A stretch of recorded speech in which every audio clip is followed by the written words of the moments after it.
This is a brand new approach to home service businesses, and it changes everything. What if I told you that hiring less people would make you more money? What if I told you that selling off your trucks and equipment would make you more money? This video will unveil a secret that will change the way you think about your home service business. My name is Mike Andes, and I have owned a home service business for more than 18 years. I'm the founder of Augusta Lawn Care, which now has over 150 locations around the world and does over $50 million in annual revenue. Before you judge and say you can't grow a business if you cut your employees and you cut out more trucks and equipment, let me just ask you to think about these questions. What if you reduced capacity? What if you reduced revenue? Hear me out. This is not for the person that wants to grow, but actually wants to make profit in their business and make money that they take home to put food on their table. What if you sold one or two of your trucks? What if you laid off one or two of your employees? And after you did that, what if you stopped spending money on marketing and advertising? You just put that money in your pocket as profit. I recently did some consulting for a home service business. They were spending between $4,000 and $5,000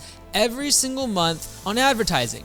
Now, at the time, they had about 12 to 13 trucks, and they had more than 12 employees. But the employees only worked about 30 to 32 hours a week. They weren't full-time, working 40 plus hours every single week. Also, I noticed when I went to their shop that 3 to 4 of the trucks were always just sitting there. Sometimes I went and 5 or 6 of the trucks would be still sitting at the shop being unused. I told them to sell off 3 or 4 of the trucks. This would allow them to have less insurance costs and less maintenance costs associated with just having more trucks and equipment. Also, on some of those trucks, they actually owed money. And so if they're able to cut out that fixed expense, all that extra debt expense that they're spending on every single month, massive win, more money in our pocket. I also told them to lay off 5 to 6 of their employees and get their total employee count under 8 employees. In just 1 week, here's what happened. They went from being booked out less than 1 week to being booked out for more than 6 weeks. And they saved more than $700 every single month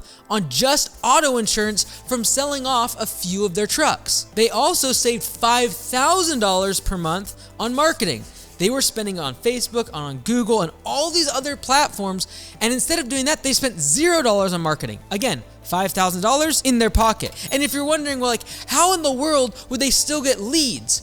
Well, they don't need as many leads because now they have less employees, they have less trucks, and their capacity is very close to what they already have in terms of leads that just show up every single day because of their website. Having a great website brings in a certain amount of leads organically. Having trucks out in the community has a certain number of leads coming in from referrals and people seeing those trucks. If I can just bring my capacity closer down to that organic lead traffic amount, I don't have to spend thousands of dollars trying to artificially grow my business and spending money on these middlemen called Google and Facebook and every door direct mail. And that is what steals the profits from our industry.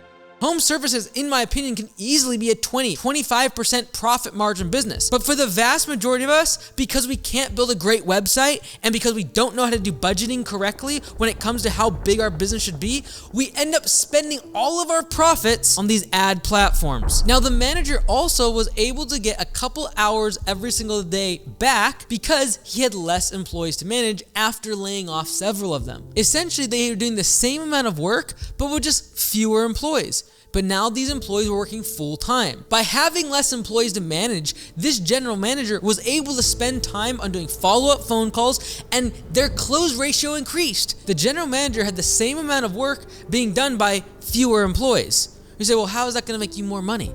Because not having to manage an extra 4, 5, 6 employees, their clock in and out time, their paid time off, benefits, people calling out, making sure they're routed correctly throughout the day, answering their questions, all of these things was taking time of the general manager to focus on those operational tasks and managing people instead of selling more jobs. Now, in a matter of just 1 week, they raised their prices from $80 per hour all the way up to $100 per man hour. Now that's a 25% increase in prices. And you say, that's crazy. How in the world would you do that? It's because they started to book out 5-6 weeks into the future instead of just a matter of a few days. And the reason they did that is because no longer did they need to sell one-time projects every single day multiple times just to keep their crew busy.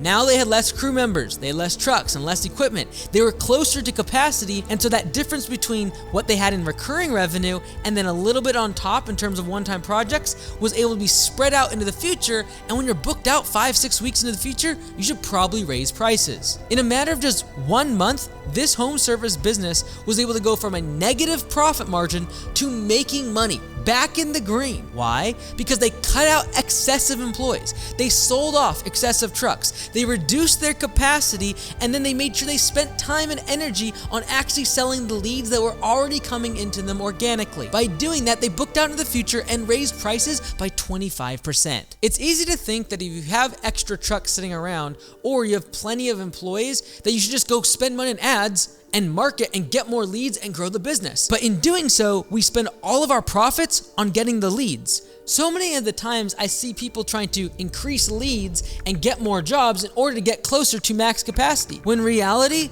the fastest way to get to max capacity is just lower capacity. Sell trucks, sell equipment, let go of some part-time employees, and get focused back on making the business profitable. You might be asking, why are you making this video? Why would you tell people or encourage people to grow their business less? Maybe you're just trying to compete with us and keep all the leads to yourself.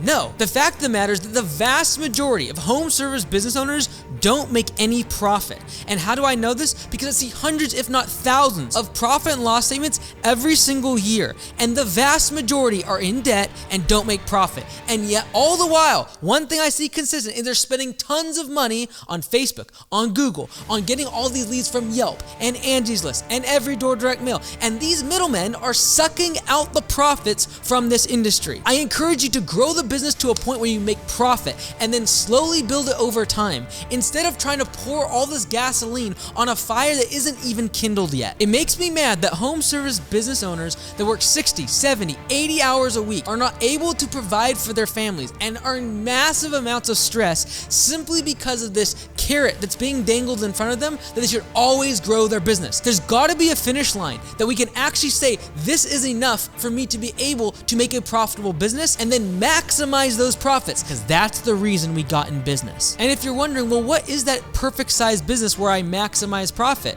When should I stop growing my business? Watch this video here, because I used to think you had to do $1 million in annual revenue, and I was very wrong.